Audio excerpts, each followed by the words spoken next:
muito obrigado por estarem aqui e queria mesmo que a conversa fosse por este caminho. Todas as semanas nós vemos encontros e discussão de especialistas de marketing digital. E eu acho que o desafio da nossa conversa hoje é o que é que faz a diferença, ok? Porque toda a gente faz conteúdos. Vocês que estão a trabalhar e vivem disso, e vivem para isso, o que é que vocês já aprenderam com as vossas experiências, os erros e os sucessos, o que é que nos podem dizer? Não, é isto que nós estamos a fazer, ok? E se calhar eu começava com uma pergunta, eu tenho aqui algumas, mas esta conversa vai rodar, que é: como é que nós conseguimos, se calhar começa aqui pelo Edson, que está mais perto de mim, mas todos podem acrescentar, como é que nós conseguimos identificar as reais necessidades de uma marca antes de criar a estratégia do marketing digital eficaz? Isto é, muitas vezes o cliente já vem, eu quero fazer isto, e eu acredito que pela vossa experiência vocês dizem, espera aí, e começam-lhe a fazer perguntas, e se calhar começam a fazer o cliente descobrir coisas que ele próprio não tinha pensado. Tu estás-me a dizer que sim, Daniel, então como é que se consegue fazer este primeiro passo, que é, espera aí, temos que fazer aqui umas coisas antes, como dizia o Edgar, é preciso planear, temos que fazer aqui umas coisas antes, e pela vossa experiência no mercado angolano, como é que isto corre? Podemos começar com o Edson, por favor. Olá, bom dia a todos. Pela minha experiência, realmente há muitos clientes que pensam que têm noção do que querem, dizem, olha, eu quero fazer isto. Há outros que não têm ideia, deixam completamente a liberdade a nós. Mas eu acho que o mais importante, realmente, acontece muitas vezes, o cliente diz algo e nós paramos, espera, você está-me a pedir precisa de redes sociais ou precisa de um website, vamos primeiro ver se é mesmo isso, e muitas vezes não é, porque na realidade o que os clientes precisam é de atrair mais clientes, é de trazer negócio, e as redes sociais, o website, o que for, são só ferramentas. O marketing digital é uma ferramenta para o objetivo que eles precisam, que é de fazer crescer o negócio. Então, normalmente o que eu tento é perceber como eles conseguem ajudar os seus clientes. O que é que eles fazem para criar um impacto nos clientes? E tentamos comunicar isso. Porque se nós comunicarmos somente compra este produto, andar a postar nas redes sociais constantemente, os meus serviços têm qualidade, são os melhores, compra, que é o que muita gente faz, nós não vamos a lado nenhum, porque as pessoas estão saturadas de ver publicidade em todo o lado. Nós criamos como que filtros na nossa mente e passamos muitas vezes na rua, sei que tem um outdoor ali, mas não sei o que tem, porque já tenho um filtro, eu já não olho. Nas próprias redes sociais, nós sabemos que ali às vezes passa uma publicidade, nós só passamos o dedo para cima e já não prestamos atenção. Então, não é por muito conteúdo que vamos fazer a diferença, mas sim, tem que ser conteúdo que realmente fala do valor que essa empresa oferece e fala diretamente para o público que eles querem falar. Porque nós não vamos agradar a todos, mas aquelas pessoas que se identificam com o que nós estamos a vender, e se conseguimos fazê-lo de uma forma cativante, esses vão parar para pensar e vão nos dar atenção. Ok, obrigado. André, ainda sobre o mesmo tema, lembrando que temos aqui sobretudo estudantes jovens, esta questão de ajudar o cliente a identificar as suas necessidades reais. Porque sabemos, como já falámos um pouco, o cliente já vem com uma ideia, há um processo, há uma checklist que vocês fazem, há uma pesquisa antes, de uma forma muito prática e muito simples. Qual é o passo que vocês dão? Bom dia a todos. Bem, no fundo, portanto, quando nós introduzimos, ou quando estás a tapar. Está melhor assim? Ok, obrigado. Quando uma marca, portanto, nos contacta para começarmos a trabalhar, portanto, logo no início é definida uma estratégia de como é que vai ser a abordagem dessa marca, portanto, num panorama digital.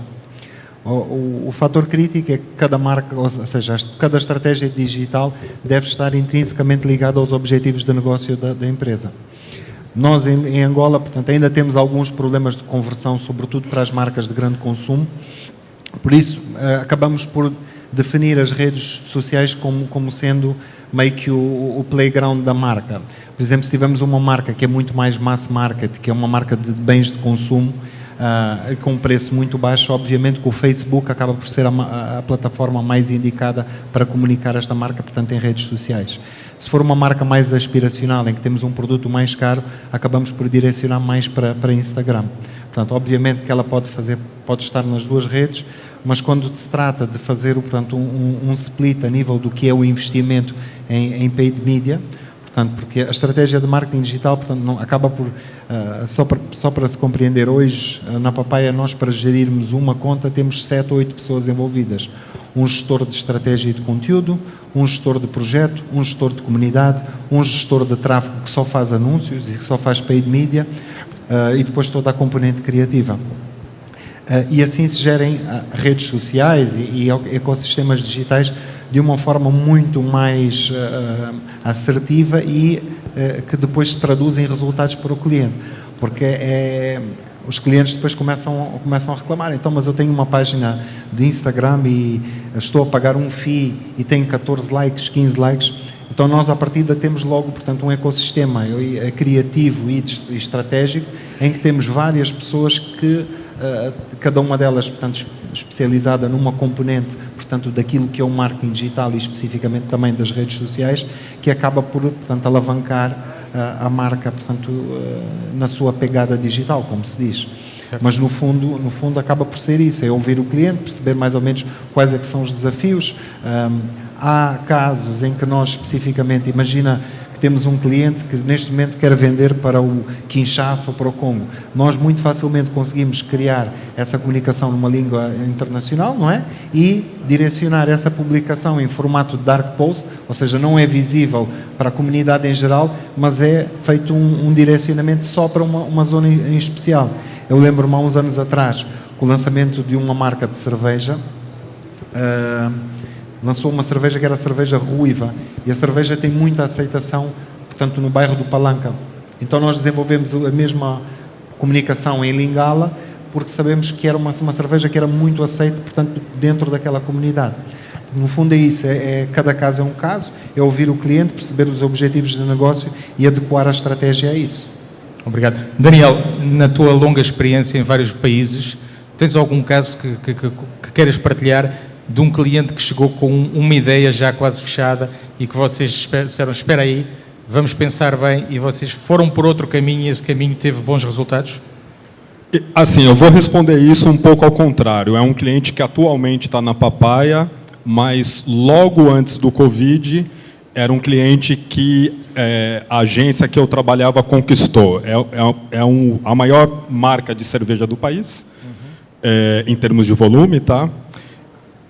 A Cuca, o Grupo Castel como um todo. Foi engraçado que antes do Covid, né, depois que a gente passou pelo Covid, parece que essa questão da relação no digital ficou normal, mas antes do Covid a realidade era outra, é só a gente tentar relembrar.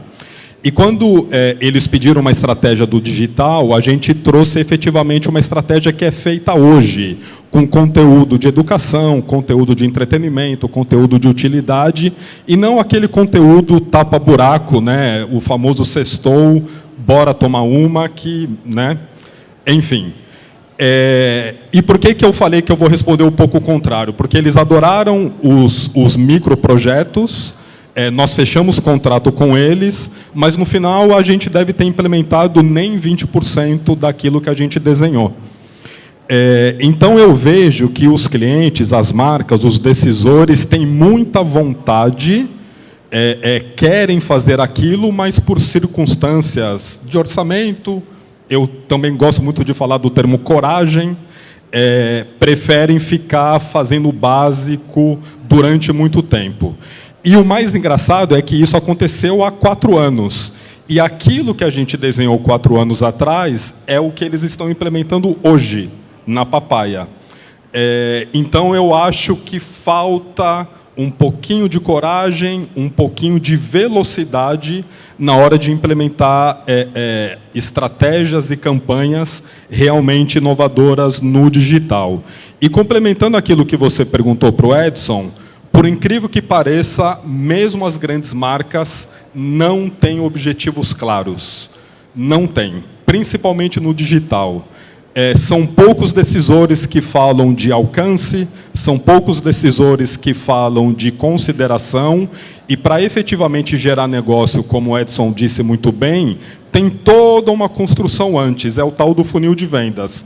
Aumentar o conhecimento de marca, aumentar a interação, realizar as primeiras vendas e aí sim ter uma relação de fidelização. E muitas vezes o decisor já quer saber de resultado de investimento e não de construção de marca. Então, é uma coisa que a gente precisa, digamos, trabalhar melhor, a definição de objetivos, a construção de métricas de acompanhamento e, efetivamente, sermos cobrados com base nesses objetivos. Agora vou passar para o André e depois vou fazer o círculo assim. André, por favor.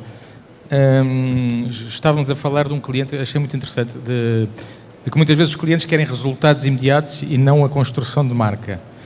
Falaste também de que nem sempre o cliente sabe à partida o que é que quer fazer e depois vocês, e a meio do plano, é capaz de abandonar o plano.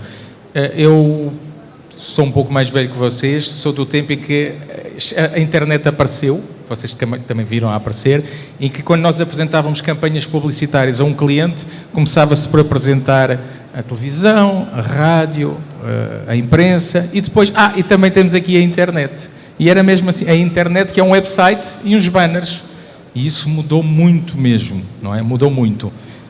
O que nós achávamos naquela altura, e hoje também se pensa, é que o chamado, ou antigamente chamava-se above the line, não, agora chamamos tradicional, é que é mais difícil medir resultados nestas plataformas. Mas nas plataformas digital, diz-se que é fácil medir resultados. Não sei se é assim tão fácil, mas qual é a dificuldade que vocês sentem em conseguir que um cliente olhe para as métricas, para os resultados e a partir daí mude a estratégia ou entenda que é preciso mudar? Hoje já conseguimos fazer isso, é porque não há dados, ou há dados, os clientes ainda precisam se calhar também um bocado de mentoria e de capacitação para entender o que é isto da internet, o que é que se pode esperar. André, por favor. Olha, em termos de, portanto, de tens de falar mais em alto. termos de métricas e de objetivos, acredito que a maior parte dos diretores de marketing hoje já estão cada vez mais, portanto, têm mais conhecimento na área e já sabem quais é que são os KPIs e os objetivos a alcançar. E quando não acontece, normalmente nós estamos lá para fazer esta explicação ao detalhe. O Daniel falou bem, portanto, a marca em questão que ele estava a falar, o posicionamento não mudou muito, mas em termos de resultados de alcance e resultados de interação, aumentaram bastante. Porquê? Porque, efetivamente, a nossa agência é especializada e tem uma área só de tráfego. Hoje em dia, o tráfego pago é determinante para conseguirmos atingir estes resultados. Só para entenderes, nós temos hoje um cliente que é um cliente, portanto, tal como a Castel, pan-africano, tem várias marcas pelo mundo e deram-nos agora a oportunidade também de desenvolver não só conteúdo criativo em outras línguas, em francês e inglês, mas também para promover este conteúdo para outras geografias. Ou seja, a partir daqui de Angola nós conseguimos fazer esse trabalho de exportar criatividade feita aqui em Angola e promovida, portanto, para outras geografias. Isto porque é bom ver-vos todos aqui. Acho que é de louvar este tipo de iniciativas e dizer também que Angola, no panorama de desenvolvimento criativo e de publicidade, está acima de muitos países africanos. Fazemos melhor conteúdo, produzimos melhor conteúdo e não sei se consegui responder bem a isso, mas no fundo é isso. Nós temos os resultados todos lá, temos os reportes ao final do mês, sabemos ao cêntimo quanto é que é gasto, quantas pessoas foram alcançadas. Há clientes que querem trabalhar apenas com uma métrica de alcance. Não me interessa muito a interação, eu quero chegar ao máximo de pessoas possíveis. Há clientes que querem tráfego para o website, para a instalação de uma aplicação, outros para preenchimento de formulário, mas vai depender sempre muito daquilo que é o objetivo. E aí acabamos por adaptar. Daniel, queres acrescentar alguma coisa? Sim. Assim, a questão dos objetivos, mais uma vez, o André falou uma coisa um pouco diferente de mim, ele diz que a maior parte dos decisores sabem o que querem em termos de objetivos, eu ainda vou permanecer da opinião que eu não acho que sabem o que querem, né? Eu tenho um exemplo bem interessante, dessa vez eu não vou falar o nome do cliente, que é uma grande seguradora aqui de Angola, que a gestora de marketing cuidava do tráfego pago e agora passou para a minha consultoria. E ela começou a questionar uma série de resultados, né? E eu fui mostrando os analytics, né, do Meta, do LinkedIn, mostrando que a gente não faz do jeito que ela fazia, mas, em termos de alcance, por exemplo, 3 posts já atingiram o alcance que ela atingia em 12 posts, né? Então, para mim, a questão do digital, a gente precisa ter claro, mais uma vez trazendo o funil de vendas, quais são os objetivos de cada estágio do funil de vendas. Se eu quero ter alcance, será que eu vou ficar refém só das fronteiras do Meta ou das fronteiras do Google? São grandes plataformas, mas elas não são 100% da internet. Garanto que a maioria de vocês deve ter algum tipo de joguinho dentro do smartphone, um Candy Crush, um dominó, e aparece publicidade nesse joguinho. Não é pelo Google, não é pelo Meta. É por uma coisa, por exemplo, que se chama mídia programática. Então, o que eu estou querendo dizer aqui é, mesmo tendo claro que existem métricas e dados através das ferramentas do digital, a gente ainda não sabe explorar todo o potencial ou não sabe ainda direcionar o investimento. A gente sempre fica no Meta, no Google, no Meta, no Google. São gigantes? São, mas não são 100% da internet. Então, depende, obviamente, do tamanho do orçamento que a sua marca tem, o que você quer realmente construir, alcance, conhecimento, engajamento, vendas, e executar. Vou dar o exemplo agora da outra ponta. CRM, relacionamento 1 para 1. E-mail marketing. Será que estamos fazendo isso bem? Né? Então, saber trabalhar bem o digital é ter pensamento de arquiteto. É juntar várias peças, várias matérias-primas, várias plataformas e, efetivamente, tentar marcar presença em todo o potencial que o digital traz para a gente. Obrigado. Edson? Eu acho que há aqui vários níveis de empresas, né? Obviamente, as grandes empresas têm grandes departamentos de marketing, que têm pessoas mais educadas sobre o que é tanto o marketing como o próprio digital. E mesmo assim, eu acho que há muita gente que, embora sejam experts em marketing, não têm tanto conhecimento no que diz respeito ao digital. Porque também o digital é algo relativamente novo. Embora nós achamos, há muitas empresas, está um bocado saturado, mas o conhecimento do digital existe há poucos anos. Mas o desafio maior, eu acho que ainda nas empresas médias, que normalmente os donos das empresas ou os diretores gerais estão envolvidos, são pessoas já um pouco mais velhas e não têm tanta literacia no digital. Esses são mais céticos. E tu crias conteúdo e crias estratégia e eles, ao fim e ao cabo, eles querem saber se o investimento vai-lhes trazer clientes ou não. É isso que eles querem saber. Mas muitas vezes, por exemplo, nós criamos, com o cliente, nós criámos conteúdo, criámos uma estratégia, conteúdo muito interessante, que as pessoas gostavam, mas só quando ele aceitou fazer um investimento em tráfego pago, né, é que mais pessoas conseguiram ver. Tu podes ter o melhor conteúdo do mundo, mas se as pessoas não o virem, não serve de muito, né? Não tem o impacto que deveria ter. Então, eu acho que é aqui um jogo de tentar convencer, tentar mostrar a mais-valia que realmente é às pessoas que são céticas, e também eu acho que o tráfego pago é importante. Edson, falaste em orçamento, e isto deve acontecer com vocês. Como é que uma pequena empresa, às vezes até uma grande empresa, com um investimento limitado, consegue competir neste mercado? Ou o que é que vocês aconselham? Bem, isso é muito o meu dia-a-dia. Empresas têm... Exatamente. Pelo menos o nosso, empresas que... Vocês vão ter que gerir expectativas, obviamente. Já começaste a pensar, o que é que eu não lhe vou dar, correto? Ou o que é que eu lhe posso prometer? Sim, eu acho que passa muito por criar conteúdo que as pessoas que já estariam interessadas no que ele vende queiram consumir. Okay. Não sei, estou aqui a pensar em algo. Portanto, se o António estiver enquadrado como um público, uma pessoa que possivelmente é empresário, digamos que precisa dos serviços de redes sociais, precisa dos serviços de marketing. Se eu tiver a tentar lhe vender estes serviços, só a dizer eu vendo serviços de marketing digital, vendo redes sociais, vendo website, o António vai pensar, isto é mais uma empresa, por que eu vou comprar de ti? Mas se eu conseguir, digamos que dentro do nicho que trabalha, conseguir mostrar-lhe aqui como é que eu consigo ter um impacto nos seus clientes. Imagine que é um transitário, uma empresa de transitários. Você quer clientes dentro da área de transitários. Então, se criar conteúdos educativos sobre a importância de ser transitário, como é que consegue trazer as mercadorias mais rápido para Angola, sem passar pela burocracia que existe no Estado, as pessoas vão estar interessadas nesse conteúdo porque são problemas que elas têm. Se nós falarmos dos problemas que os seus clientes têm, eles vão ficar mais interessados em saber como é que se resolve. Não sei se...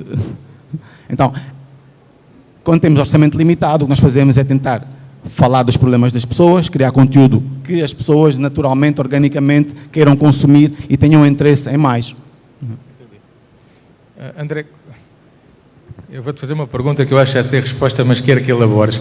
Como é que tu lidas com esta expectativa do cliente, que muitos clientes temos, que é, não tenho dinheiro para televisão, vou fazer na internet. A internet é de graça.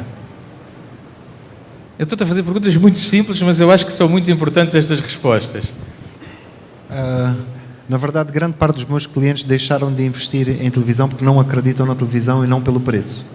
Certo. Ok? Certo. Porquê?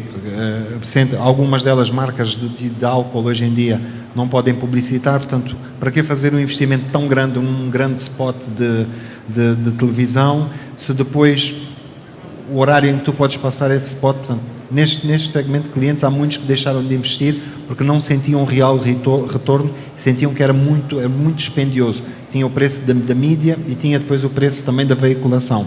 Desculpa só cortar, é dispendioso, e temos aqui colegas que trabalham com mídia e com estudos de mercado, é dispendioso e infelizmente para nós as audiências da televisão estão muito aquém. Nós chegamos a ter influencers que têm mais alcance que programas de televisão. Eu acho que dos nossos 50 clientes não há nenhum que não faça tráfego pago.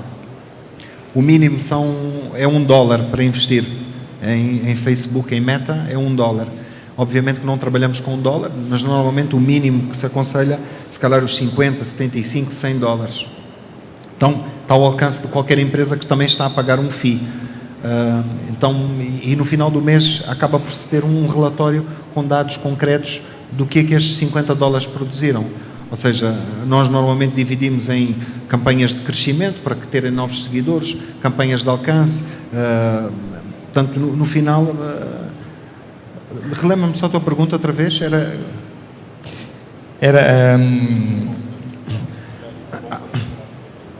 Não, de graça não.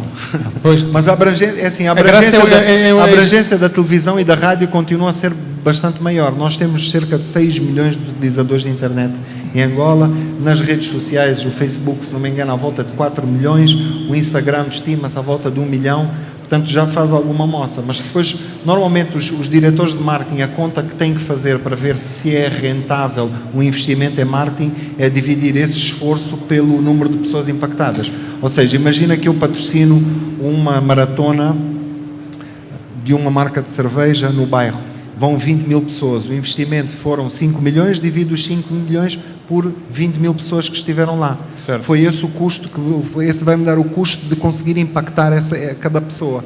E no digital é exatamente a mesma coisa. Nós olhamos para o valor de FII mensal, o valor de investimento em anúncios, vemos quantas pessoas impactamos ao final de um mês e faz essa conta e temos o custo para interagir, porque no final das contas o digital hoje em dia quase ninguém usa, a maior parte das pessoas não usam a internet no computador como no tempo sim, em usam que no telemóvel, saiu, exatamente. é no telemóvel. Então é nós entrarmos nos micromomentos das pessoas. Há pessoas que se calhar neste momento estão a ser impactadas por um anúncio, porque estão distraídas, a conversa se calhar não está tão agradável, então já levaram com um anúncio em cima. Então o que nós fazemos é tentar segmentar e direcionar as campanhas e a comunicação para que se atinja as pessoas nestes micromomentos, com comunicação que de alguma forma desperte interesse. Diz-me, antes de passar à próxima pergunta com a Aniel, eu queria entrar com uma pergunta provocatória, que pode se calhar passar para todos. Tu concordas, ou vocês concordam, de que, apesar desses 6 milhões, porque criam-se vários mitos, eu não estou a dizer que isto é um mito, não tenho como provar ou não, mas apesar dos 6 serem 6 milhões que se falam, que chegam à internet, há outros números, com mais frequência, menos frequência, com dados, sem dados, com os dados da universidade e da praça, mas esses que chegam à internet, é aí que está o mercado de consumo. Os outros que não chegam à internet, pouco mais dinheiro têm do que para comprar a FUBA. O mercado das marcas competitivo são as mesmas pessoas que têm acesso à internet, têm acesso a dados? É assim, 6 milhões de pessoas já faz já é alguma coisa, não é? É óbvio, pronto, que se nós formos a pensar, se calhar a televisão, portanto, chega a muito mais pessoas, mas no final das contas, uma estratégia também, a meu ver, e se for de uma grande marca, os ovos todos não devem estar no digital, se calhar consegue-se fazer de uma forma... Eu tenho clientes, por exemplo, que começaram no digital e hoje, por exemplo, já estão a começar a fazer algum investimento em rádio. Sim, repara, eu vou desenvolver. Noutros mercados, e vocês todos conhecem outros mercados, nós ligamos a televisão e temos anúncios de carros, anúncios de dentífrico, anúncios de iogurtes, anúncios de chocolate, anúncios de aftershave, tudo aquilo que está à venda nos grandes supermercados enche a publicidade. Claro que também estão as operadoras e as cervejas. Hoje, nós ligamos na nossa televisão, nos nossos jornais, e ou é anúncios de governo institucionais, ou é anúncios de grande consumo, Isso. telecomunicações, panorama nacional, banca, sim, seguros, tanto. Carros, já nem vemos muitos carros a anunciar. Agora, graças aos chineses, aos produtos, aos automóveis chineses, que vieram dar um boost, sim. Mas todos os outros produtos que não estão na televisão, nem na imprensa, por exemplo, estão na internet. Sim, mas, Páscoa, na verdade, acho que aqui a análise que temos que fazer é pensarmos. Acho que a televisão e os meios tradicionais, como nós chamamos, acho que é um momento em que o setor precisa de olhar e pensar como é que se pode reinventar. A verdade é que hoje a maior parte de nós, ou muitos, ligamos a televisão não é para ver não é para ver canais de televisão, é para ver uma Netflix, é para ver uma Apple TV, onde não há espaço para publicidade. Eu acho que os meios tradicionais têm que se reinventar, têm que pensar em novas formas de conseguir atrair mais marcas se calhar mais pequenas. Hoje a economia nacional move-se não só pelas grandes marcas, mas pelas marcas pequenas e médias. Então acho que com os preços que são praticados hoje, não só a nível de produção, mas hoje há produtoras mais pequenas que podem também acolher estes clientes mais pequenos, mas também de veiculação, acabam por ser um bocadinho, não é como o digital, que o digital basicamente qualquer pessoa pode criar a sua página, pode geri-la de uma forma autónoma, sem recorrer a uma agência, enquanto os meios tradicionais isso não é possível. Daniel, desculpa. Daniel, ainda no mesmo tema, a internet ganha de 10-0 para chegar ao público angolano com algum poder aquisitivo? Assim, eu acho que se a marca tem investimento, ela tem que investir no máximo de pontos de contato possível. No digital, no tradicional, no ponto de venda, enfim. Se a marca tem um investimento limitado, é claro que vale mais a pena investir no digital, porque você consegue segmentar melhor, você consegue ter leitura dos resultados melhor para analisar e tomar decisões. Então, se eu tenho dinheiro, vai para o máximo de pontos de contato possível. E eu concordo, Angola, os meios de mídia tradicionais ainda são extremamente importantes, só que são extremamente caros também, né? E nem todo mundo consegue colocar o dinheiro ali. Então, depende do seu público-alvo, do tamanho do seu investimento e dos seus objetivos. Ok. Quer dizer que... Ok. Só uma questão rápida, Páscoa. A questão também é que o digital dá uma grande vantagem em relação ao tradicional. No tradicional, normalmente temos 60 segundos, 30 segundos para passar aquilo que é a nossa mensagem de marca. No digital, nas redes sociais, nós conseguimos definir de uma forma muito assertiva a personalidade da marca. É uma marca próxima, uma marca responsável, é uma marca irreverente. Isso tudo no digital, como há um trabalho mensal, com várias mensagens a ser passadas, com vários interlocutores, influenciadores, é muito mais fácil tu definires a personalidade da marca. E posso microsegmentar as minhas mensagens, não é? Podes. Para um perfil de idade, para um perfil de pessoa, para uma localização. Isso já existe nos nossos clientes, já dizem, olha, para este tu largas este tipo de comunicação e para outros largas outro tipo de comunicação. Sem dúvida. Mesmo produto. Nós já fizemos, inclusive, um post para um concorrente. Ou seja, um concorrente espicaçou o meu cliente e na altura pediu-me para pôr um raio à volta da unidade fabril do cliente com uma mensagem direcionada a dizer: sabemos que nos bebes às escondidas. Edson, queres acrescentar alguma coisa a este tema? Eu considero que o mais importante de tudo, e acho que é um grande erro que muitas empresas fazem, precisa conhecer muito bem o seu cliente. Porque o importante é nós comunicarmos, promovermos os nossos serviços onde os nossos clientes estão. Quer dizer, não faz sentido, mesmo que tenha um grande orçamento, publicitar em todo o lado, 360, se o cliente não estiver em algum desses pontos. Uma vez um cliente disse-me: mas Edson, eu tenho certeza que os meus clientes todos eles ouvem o Mango Meet de manhã. Eu disse: ok, então eu não te posso ajudar, vai fazer publicidade no Mango Meet. Quer dizer, nós temos que estar onde os nossos clientes estão. E dizer também que eu acho que no digital, nós cada vez, aqui um pouco o André tocou, eu acho que nós cada vez temos menos tempo, porque as pessoas, o tempo de attention span das pessoas é cada vez mais curto. E o TikTok veio piorar ou melhorar essa situação, dependendo da perspectiva, que nós hoje em dia, quando estamos a scroll as redes sociais, um post tem 2, 3 segundos para nos convencer, senão só fazemos isso. Quer dizer que as marcas têm que aprender a prender a atenção das pessoas em 2 a 3 segundos.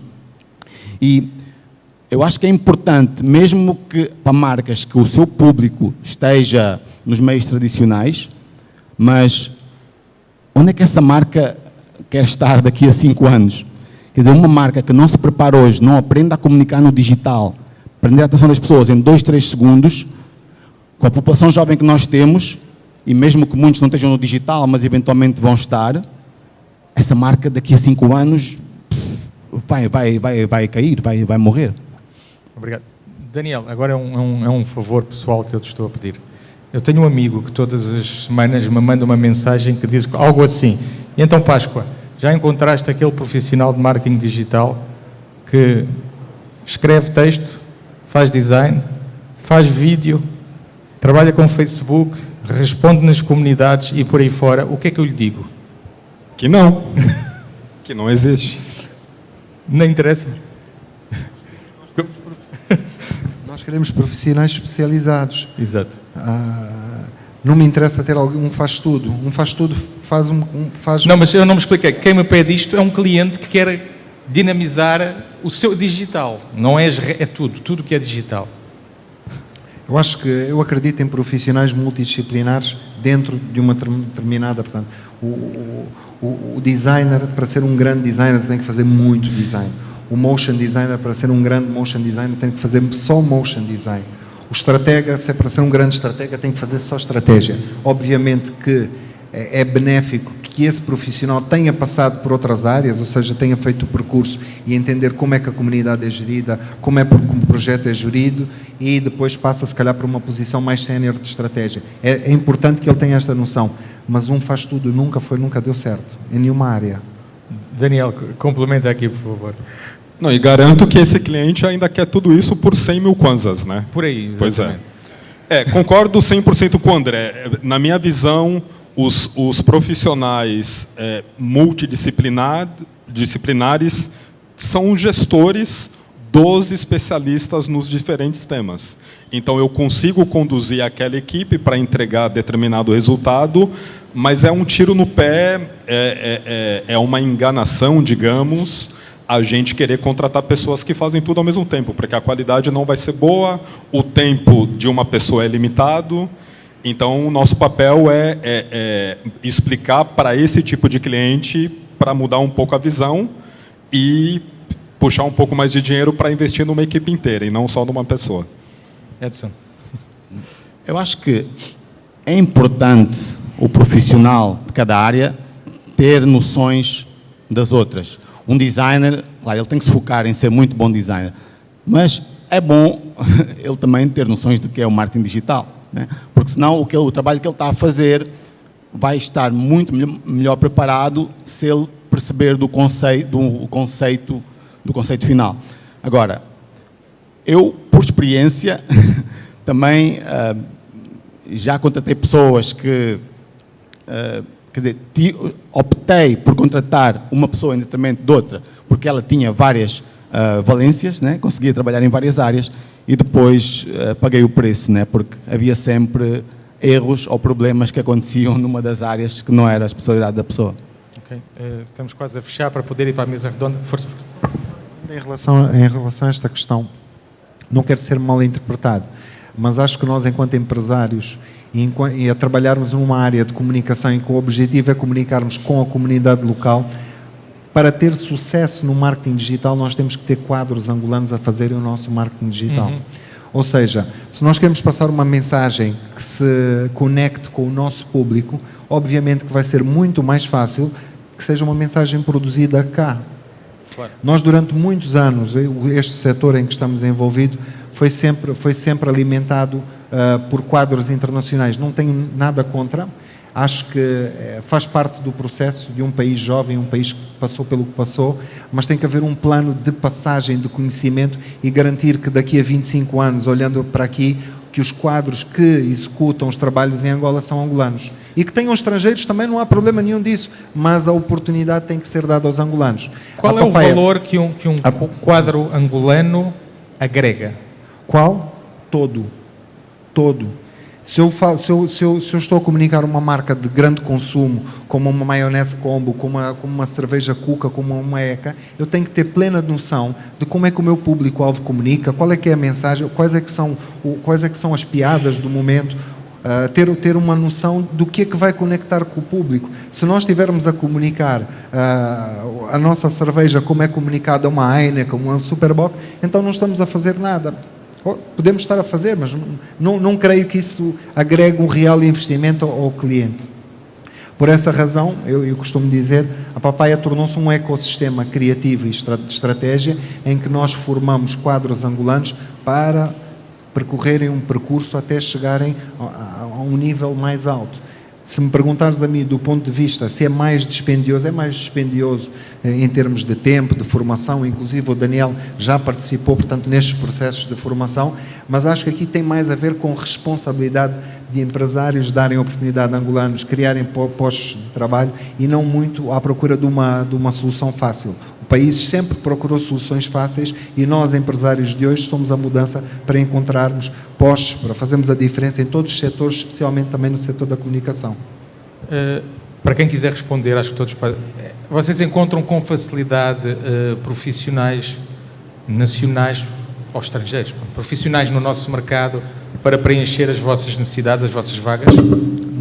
Não, é difícil, mas normalmente não estou à procura de competências técnicas. As competências técnicas nós ensinamos. Queremos pessoas focadas, determinadas, que queiram trabalhar, que tenham vontade de crescer. Estes são os requisitos normalmente para entrarem na Papaya. Tudo o resto nós conseguimos complementar com formações ou com formadores como o Daniel e formações on-job. Aliás, falando dessa relação que eu tenho com a Papaya, as últimas mentorias, isso já aconteceu há algum tempo atrás, mas nas últimas mentorias e formações que eu dei para a equipe do André, a grande maioria é super jovem, eu perguntei, isso vale para a maioria de vocês que está aqui, que também são jovens. Qual que é o tempo médio ou o tempo mínimo que vocês acreditam que tem que estar para subir de posição ou mudar de empresa? E o que me surpreende é que o jovem diz menos de 1 ano, né? E, gente, não é assim, desculpa. Se vocês tiverem esse pensamento imediatista, desculpa o termo, serão profissionais limitados o resto da vida de vocês. Tem que ter paciência, tem que ter humildade para aprender, Ficar na cadeira. Ah, mas eu já aprendi a fazer isso. Então, repete, repete, repete. Tem uma frase que conta muito legal do Stephen Curry, o cara da NBA que faz cestas de 3, que ele fez, sei lá, 100 cestas de 3 em um ano, numa temporada, e bateu o recorde. Só que ele treina 100 mil vezes para fazer 100 cestas, né? Então, precisa ter paciência, precisa ter humildade, que eu acho que hoje, não é em Angola, tá, gente? A geração Z já pensa que sabe tudo, mas aí cai do cavalo em determinado momento. Tem que ter humildade, tem que ter paciência e tem que ficar um pouco mais de tempo naquela posição para poder mudar de área. Como o Edson disse, que a gente tem que saber várias coisas ao mesmo tempo, e concordo plenamente, para realmente conseguir ser um profissional competitivo no futuro. Eu acho que, assim, se encontra ótimos profissionais, mas o comportamento, como o André disse bem, as tais soft skills, é uma coisa que a gente precisa treinar muito, porque o técnico, o empresário ensina, mas comportamento vem do berço, vem da família, vem do ambiente, vem dos amigos, e isso é muito difícil de ensinar. Daniel, eu gostava que desenvolvessem a questão dos soft skills. Soft skills é um chavão, nem toda a gente poderá estar por dentro do termo, claro. Mas estamos a falar de algo que não é... Há outros dizem que chamam competências básicas, o que quisermos. Há quem diga vem do berço, vem da casa, vem da educação. E eu achei muito interessante vocês dizerem, eu também sou empresário em Angola e passo pela mesma necessidade das vezes, quando temos vagas, procuramos profissionais, mas tem que ter o canudo. Não. Tem que ter o canudo, tem que ter o diploma, tem que ter... Não, tem que ter outra base. E isto acho que é para todos os mercados. Expliquem-me o que é que faz isto. O que é que quando vocês olham para um profissional e vocês dizem, vou apostar nele, um jovem, vou apostar nele, o que é que vocês estão a achar que estou a contar que ele, quando entrar aqui na empresa, tenha este comportamento ou demonstre isto? Isto é muito importante para esta plateia entender, por favor. Assim, as soft skills são habilidades comportamentais. E, gente, não somos nós que estamos falando, tá? Instituições como o Fórum Econômico Mundial lançam estudos que mostram quais são as habilidades que a gente precisa ter para estar competitivo em 2030, 2040, enfim. 100% dessas habilidades são habilidades comportamentais, tá? Então, esquece a tecnologia. A tecnologia faz parte da nossa vida, não é uma habilidade. Ela faz parte da gente. Então, criatividade, inteligência emocional, liderança, saber trabalhar problemas complexos, enfim. Eu não espero que os jovens tenham essas habilidades treinadas, porque não tem, né? Acabaram de sair da universidade, muitos sofrem dificuldades aonde moram, e é uma coisa que as empresas que eu atuo ensinam para os colaboradores, né? E, como o André disse bem, aí o André e o Edson vão poder complementar, cabe ao empresário e à empresária formá-los também para que estejam bem em termos de comportamento. Não adianta ser craque no Photoshop e não saber persuadir o cliente numa ideia. Não adianta ser craque na gestão de projetos e sentar numa mesa de reunião e perder a paciência. Uma coisa leva a outra e vice-versa. Então, eu não espero isso dos jovens, mas, além do técnico, a gente também tem que despertá-los para que eles aprendam a ter bom comportamento dentro de uma empresa. Nós temos uma política que é up or out. Ou tu estás preparado para subir na nossa estrutura e fazes um esforço para subir, ou depois de um ano provavelmente vais sair, ou até menos tempo. Eu acho que, do ponto, pode parecer um bocado cruel para o profissional, mas acho que do ponto de vista de expectativa que nós temos para com os nossos colaboradores é o melhor possível. Eu não contrato ninguém, que é o nosso entry level, é a gestão de comunidade, que eu não acho que possa chegar a gestor de projeto ou a gestor de estratégia. Não é o objetivo ter pessoas numa função júnior durante 5 anos, 6 anos. O objetivo é que elas subam, que elas aprendam, que elas interajam. E ainda sobre aquilo que falámos, o canudo. O canudo pouco nos interessa. Às vezes interessa-nos é ter um máximo de pessoas diferentes, pessoas que percebam de finanças, que é para trabalhar clientes do mercado financeiro, miúdos que gostem de carros para trabalhar uma marca de carros, miúdos que gostam de sair à noite e beber para trabalhar uma marca de cervejas.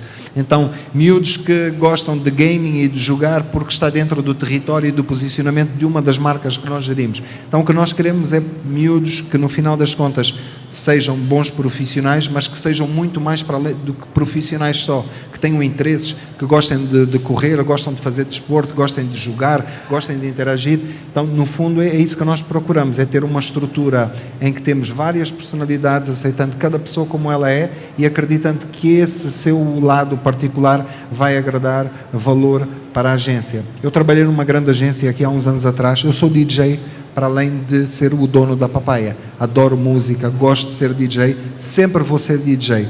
E houve um diretor de uma agência que me disse, há uns anos atrás, para eu nunca dizer a um cliente meu que eu sou DJ. Doeu-me. O que eu digo aos meus miúdos é: manifestem sempre aquilo que vocês são. Querem ser artistas para além de bons profissionais? Sejam. Querem escrever? Escrevam. O que aconteceu com esse meu cliente é que depois uma marca que eu geria dentro dessa agência descobriu que eu era DJ e convidou-me para ser o DJ oficial da marca como embaixador. Edson, que conselhos é que dás a jovens que querem começar agora a carreira ou que querem entrar no mercado de trabalho? Eu concordo com o que o André disse. Determinação, dedicação, para mim é o mais importante. Não interessa ser uma superstar que sabe tudo do Photoshop, do Illustrator, faz tudo, mas não tem aquele compromisso, não tem aquela vontade de crescer, de aprender e de ajudar os colegas.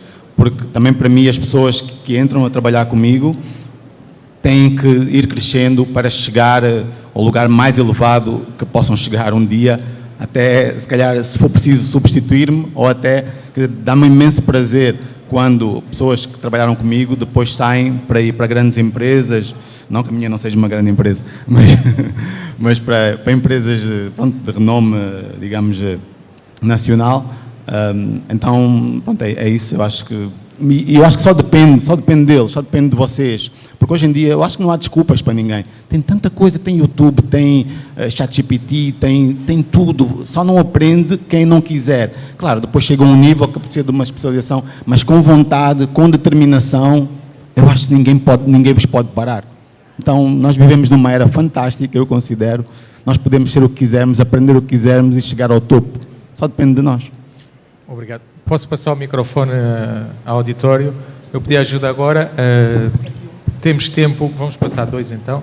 Temos tempo para 10 minutos de perguntas. Quem quiser é só pôr o braço no ar, por favor.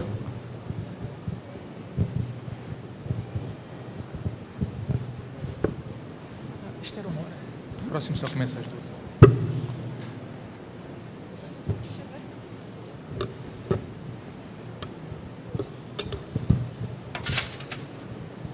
Boa tarde. Bem, na verdade eu tenho 3 perguntas. Não sei se posso fazer as 3 ou só uma. Só uma? Então, gostaria de saber que erro é que os profissionais de marketing digital devem evitar ao fechar um contrato. Não tenho uma pessoa específica.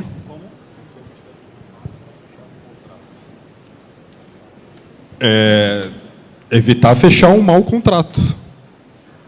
Ou seja, normalmente quando uma agência elabora uma proposta, normalmente, tá, gente, é calculado a quantidade de horas de cada profissional desse projeto.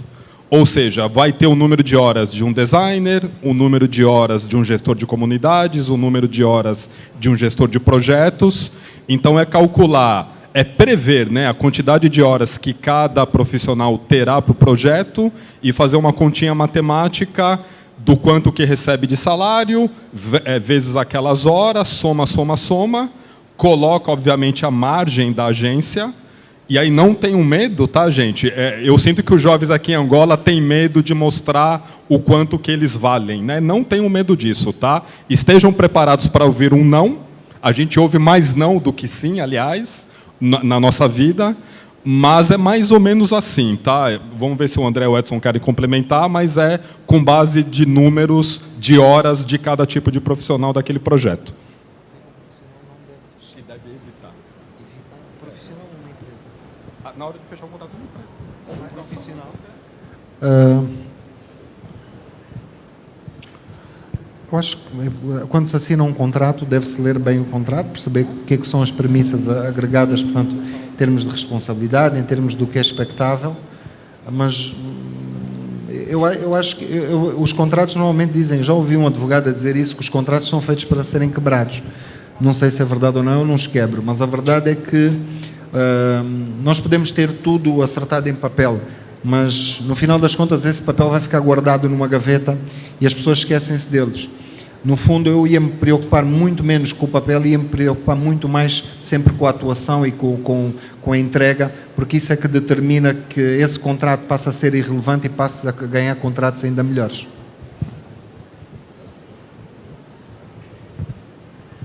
Eu diria só, então, de meio brincadeira, que é definir que se a fatura não for paga até dia X, que vais suspender os serviços. Ok. Mais alguma pergunta? Boa tarde, eu sou Mauro Massango. Tenho duas questões. Eu ouvi o senhor Daniel falando sobre a mídia programática e eu acho que a mídia programática por mim, eu acho que ela é uma invasão ao momento alheio. Eu acho que a pessoa está aí jogando o seu joguinho e para ter um upgrade no jogo, precisa entrar numa publicidade ou qualquer coisa assim. Ainda assim, aconselha seus técnicos a trabalharem com a mídia programática. E, por outra, também ouço muito as pessoas dizerem que a inteligência artificial retira a criatividade dos técnicos de marketing. Também aconselha a continuar com a inteligência artificial, ainda assim, principalmente com os criativos. Obrigado. Eu vou responder a primeira e eu vou deixar o André e o Edson responderem a de inteligência artificial. Cadê você? Tá. Você gosta de futebol? Você gosta da Champions League? Você sabe quem faz a Champions League acontecer? Os patrocinadores, as marcas. O que move o mundo é a publicidade. Eu concordo 100% com você que a gente precisa eliminar a publicidade que interrompe e maximizar a publicidade que entra na vida das pessoas. Um grande exemplo, ou o melhor exemplo do mundo, é a Red Bull. A Red Bull produz o conteúdo colocando a sua marca em tudo quanto é canto. Mas eu não quero ver por causa da Red Bull. Eu quero ver o surf, eu quero ver o skate, o paraquedas, enfim. Então, a publicidade, não sei como que vocês vão me entender, a publicidade é um mal necessário, né? É ela que move o mundo. As rádios existem por causa da publicidade, os meios de mídia que geram muitos empregos, então é um mal que ainda é muito necessário. Mas a gente tem que ter essa transformação de parar de interromper e fazer parte da vida das pessoas. Daniel, agora nós em publicidade costumamos dizer na internet, quando o produto é de graça, o produto sou eu. Exatamente, era isso que eu ia dizer. Só para complementar o que o Daniel disse, normalmente esse jogo onde vai aparecer esse anúncio é um jogo que não se pagou, é um jogo que se fez download de borla, houve pessoas que desenvolveram, há pessoas que trabalham ainda no desenvolvimento do jogo e precisam de ser alimentadas com esse espaço de publicidade ou com o opt para fazer um pagamento e deixar de ver publicidades. Portanto, eu não creio que seja invasivo, porque na verdade o senhor é que está na casa do jogo, está dentro da casa da pessoa. Se nós falarmos, por exemplo, de SMS ou de push notifications dentro do nosso telefone, que é nosso, aí já temos um problema. Se estamos a receber SMS e não estamos numa base de dados autorizada, aí há um problema. Agora, dentro de uma plataforma que não é nossa, não é? Um Facebook, um Instagram ou um jogo, não são plataformas nossas. É um ecossistema privado de um ou outro em que nós somos os habitantes.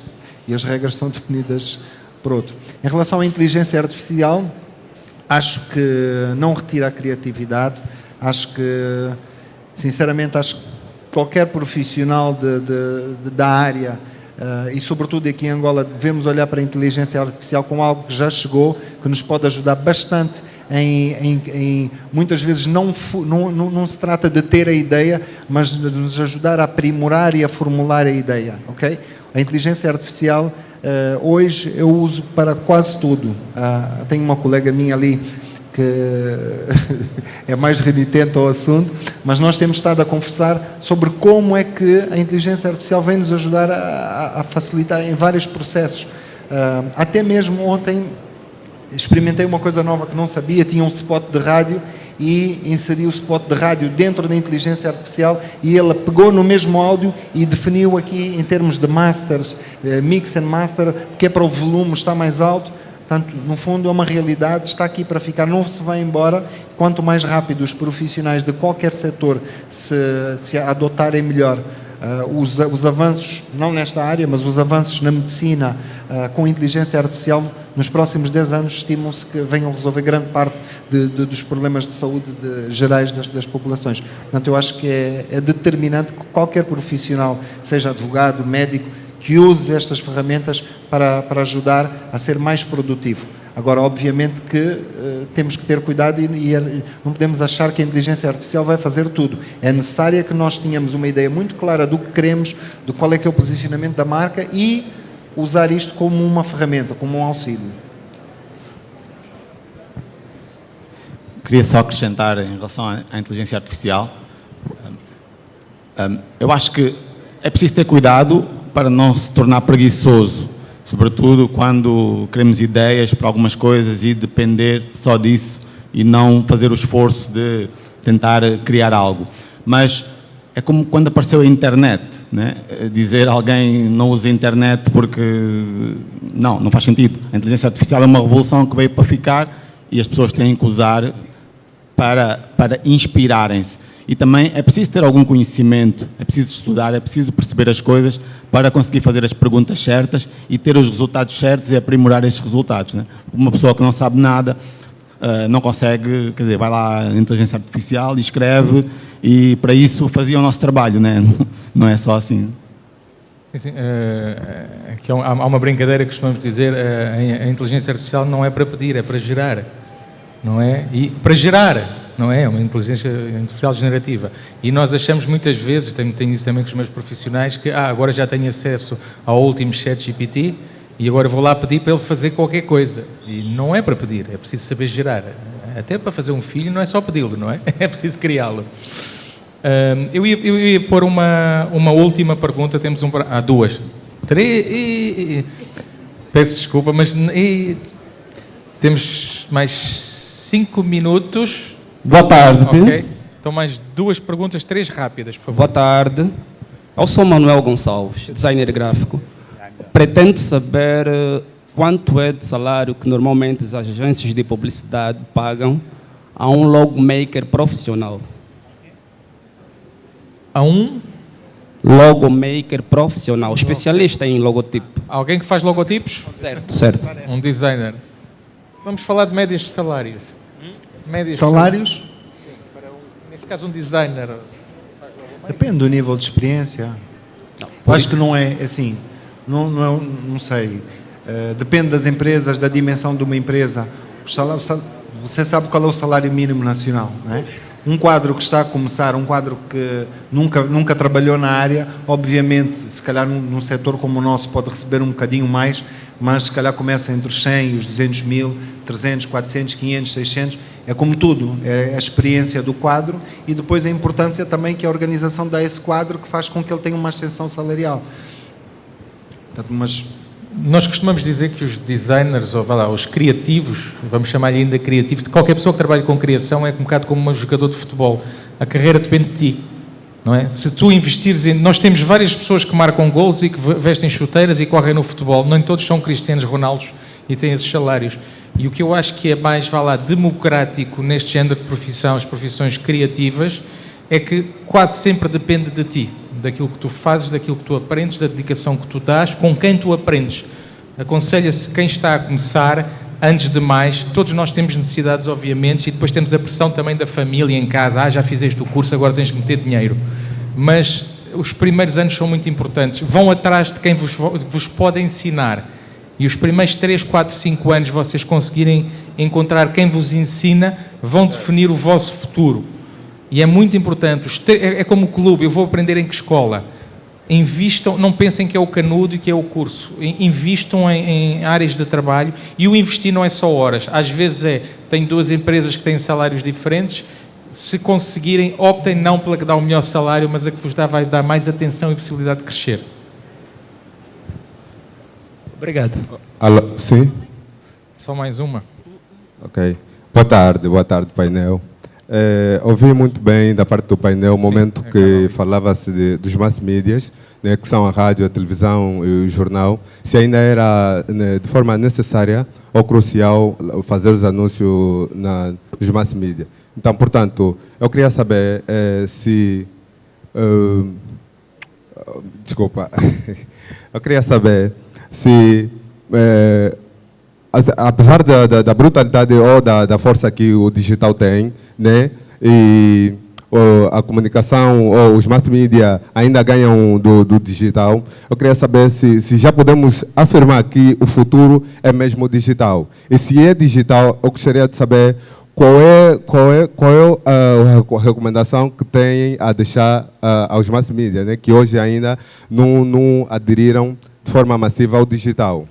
Nós amanhã vamos ter uma palestra com os mass media tradicionais, é muito interessante tocar nesse assunto, mas o que é que dizem os digitais? O digital não é o futuro, tá? O digital é hoje, é agora, né?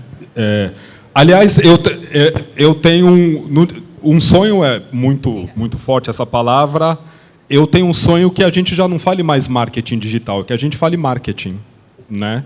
Porque o digital faz parte da nossa vida. Tem um termo em inglês que é phygital. Nós vivemos no mundo real, no mundo físico e no digital ao mesmo tempo. Então, hoje, já não tem, assim, na minha visão, já não deveria ter mais conversa marketing digital. A conversa é marketing e pontos de contato, que pode ter o digital, pode ter a mídia massiva, pode ter o ponto de venda. Então, o digital não é o futuro. Tá? O futuro é a consolidação da inteligência artificial, da robótica. Eu não sei se vocês viram, né? A Kim Kardashian comprou o robô lá da Tesla, né? Ou enfim, e que daqui a pouco, né, todo mundo vai começar a comprar. Então isso é o futuro, né? As novas tecnologias. O digital, cara, começou a se consolidar nos anos 1970. Então já se passaram 50 anos de digital, né? Praticamente. Ok, é a última e vamos passar para a próxima palestra. Peço desculpa, estava já este senhor aqui à frente. Ok. Obrigado. Só para dizer que a intervenção do senhor Daniel foi muito boa e gostei muito. A minha pergunta é a seguinte: eu quero saber quais são os principais desafios no setor de marketing que a Angola enfrenta e como podemos melhorar ou ter um upgrade nisso. O grande problema que nós enfrentamos, o primeiro, eu diria que é a formação. Okay? A formação, acho que nós precisamos de mais centros especializados, tanto nestas nossas áreas, design, escrita criativa. O Daniel tem feito um trabalho importante já portanto, para resolver este problema, mas precisamos de mais centros de formação e que sejam democráticos, ou que consiga chegar a todo mundo. Há muitos jovens que não sabem que podem fazer uma carreira a escrever bem, ou que podem fazer carreira a gerir páginas de Facebook. Então acho que isso é um passo, sermos cada vez, termos a capacidade de influenciar a escolha de carreira ou a escolha dos jovens mediante a apetência dele. E o segundo grande desafio, eu diria, é a construção de uma identidade que temos vindo a perder ao longo dos últimos anos. Cada vez mais renegamos o nosso passado, a nossa própria música, sempre renegamos o kuduro, nunca aceitamos o kuduro, mas o kuduro é aquele género que todo mundo tem vergonha de assumir que é nosso, mas quando toca na festa todo mundo dança. Já não se ouve na rádio os mais velhos, Artur Nunes, Belita Pão, portanto, a construção da nossa identidade em Angola. Olhamos para estes prédios todos, vemos que são prédios bonitos, magníficos, mas não têm identidade, não têm uma identidade nacional, não temos um design, então nós perdemos muito isso por conta de não termos profissionais criativos que possam criar símbolos, possam trabalhar naquilo que é a nossa simbologia. Então esse é o desafio, formar e construir a nossa identidade para que possamos comunicar de uma forma mais clara, termos mais angularidade presente na nossa comunicação e nas nossas vidas como um todo. Bom, obrigado. Daniel, André, Edson, muito obrigado por terem estado aqui a partilhar o vosso tempo, que é muito precioso. Agradeço também ao pessoal que tem estado aqui a assistir. Peço desculpa por ter que interromper. Temos outra palestra. Falou-se um bocadinho aqui já de inteligência artificial, e inteligência artificial é o que vamos falar. É a última palestra da manhã. Depois temos 20 minutos de intervalo e vamos dar continuidade. Portanto, esperem só mais esta palestra e depois podemos fazer um pequeno intervalo. Senhores, muito obrigado pela vossa presença.